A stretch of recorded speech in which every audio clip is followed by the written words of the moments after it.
the jails, whether they're run by sheriffs or whoever, most of them by sheriffs around the country, becoming the de facto mental health care facilities in the country.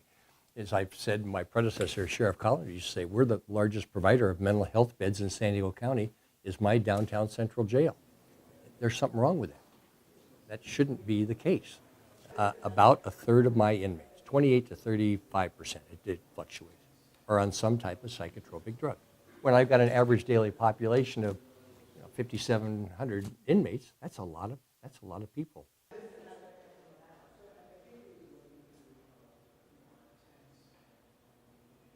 So in February of 2015, we created the Inmate Safety Program for the San Diego Sheriff's Department for suicide prevention. So this housing module is called an Enhanced Observation Housing Module, and the purpose is to put inmates in a safe environment where they won't have access essentially to the two most lethal methods in our jails, which is hanging, usually by bed sheets, and then jumping off a second tier. We have not had one suicide in any of our enhanced observation housing units, which shows you we've got the right idea. If we can get them in there, it works.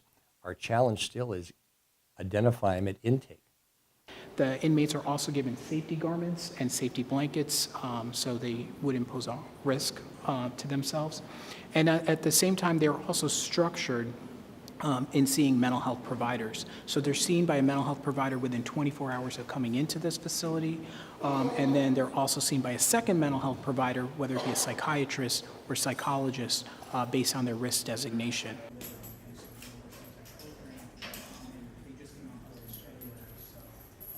The challenge is, whatever their infraction was, they served their time, they were in jail, and it comes time for release. The problem is the continuing care in the community. First of all, how do they afford the medications? We give them a 10-day supply of medications when they leave our facility. But, well, it's one of the nice parts of the Affordable Care Act. We have managed to sign them up so that the Affordable Care Act will pay for those meds once the 10-day supply is up in the community. However, is the case with so many people on some type of psychotropic drug, they don't like the way it makes them feel.